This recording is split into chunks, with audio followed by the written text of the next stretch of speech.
Bismillahirrahmanirrahim. Assalamualaikum warahmatullahi wabarakatuh. Nama saya Nazri bin Parmin. Saya pelajar OUM Sendakan. Nombor metrik saya 7901041255290001. Okey, hari ini saya akan menjalankan tugas untuk membentangkan komunikasi antara budaya dan keberkesanannya. Untuk makluman semua, Malaysia terletak di bahagian Asia Tenggara yang terkenal di mata dunia dengan kepelbagaian suku kaum, agama, kepercayaan, kesenian, adat Islam dan budayanya yang menjadikan Malaysia sebuah negara mempunyai masyarakat majmuk. Walau bagaimanapun, Malaysia mempunyai kira-kira 80 kaum etnik dan kebanyakannya berada di Malaysia Timur. Penduduknya masih mampu hidup dengan harmoni tanpa persengketaan. Tiga kaum utama Malaysia ialah Melayu, Cina dan India. Malaysia mempunyai 13 negeri dan 3 wilayah persekutuan yang berkeluasan antara 330,000 km persegi. Okey, dengan wujudnya kepelbagaian budaya, maka adanya perbezaan komunikasi antara satu kaum dengan yang lain.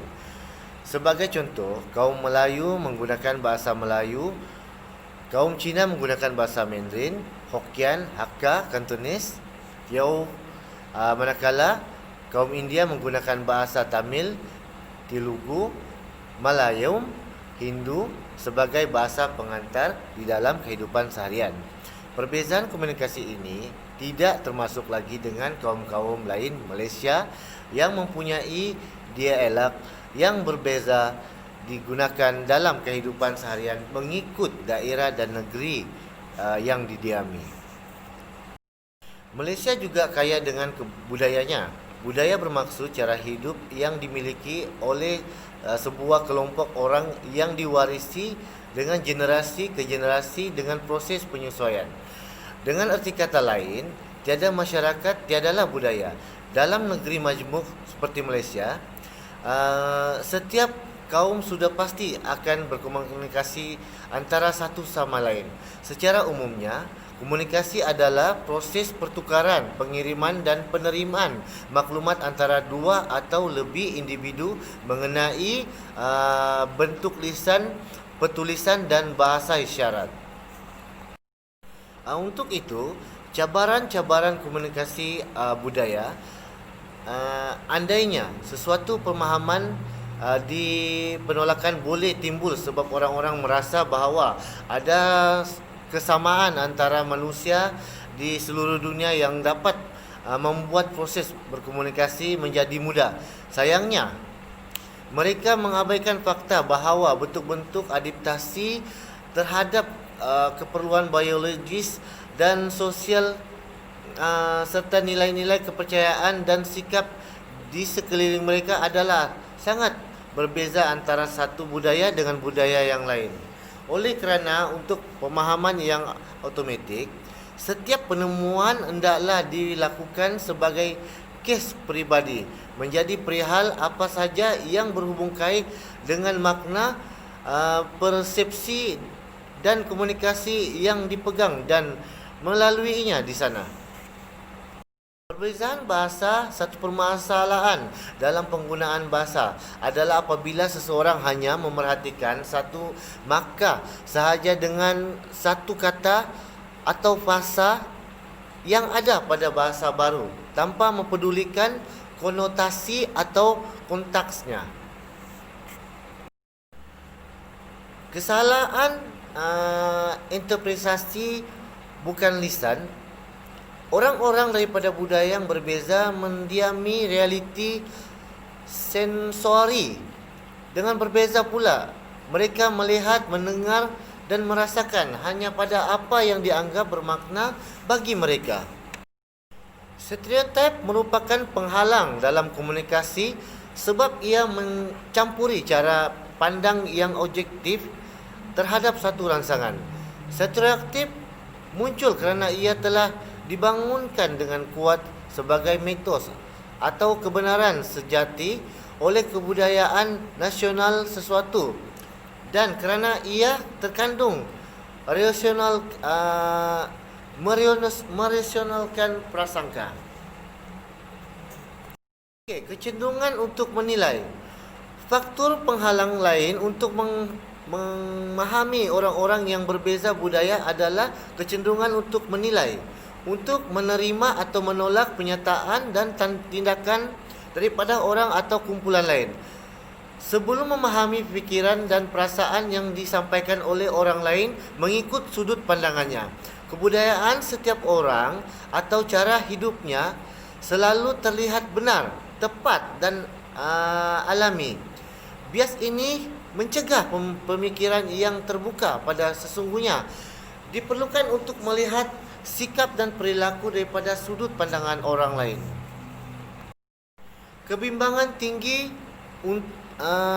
untuk boleh disebutkan cekap dalam komunikasi antara budaya.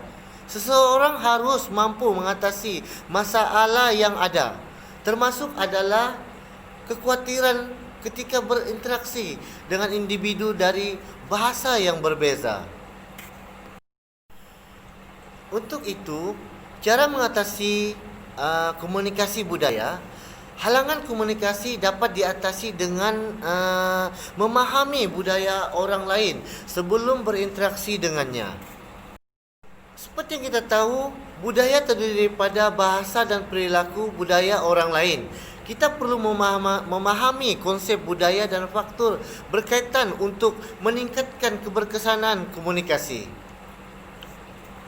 Dengan adanya pahaman mengenai sosial budaya seseorang akan membolehkan kita berkomunikasi dengan lebih lancar. Sosial budaya terdiri daripada persepsi, proses verbal dengan bukan verbal. Strategi mengatasi cabaran komunikasi. Silang budaya terdiri daripada strategi kognitif, afektif dan tingkah laku. Strategi kognitif adalah meningkatkan kepahaman budaya orang lain daripada menilai internet atau menanya orang berpengalaman. Kita perlu mengenal pasti perbezaan dan halangan komunikasi yang mungkin berlaku dalam interaksi seperti pola komunikasi, adat resam, nilai dan sikap. Pembelajaran bahasa tempatan akan memudahkan proses komunikasi, strategi aktif atau berfikiran terbuka. Sabar memandang perbezaan secara positif dan unik serta menyenangkan hati. Kita perlu bersifat adaptif dan fleksibel dengan keadaan yang sentiasa berubah.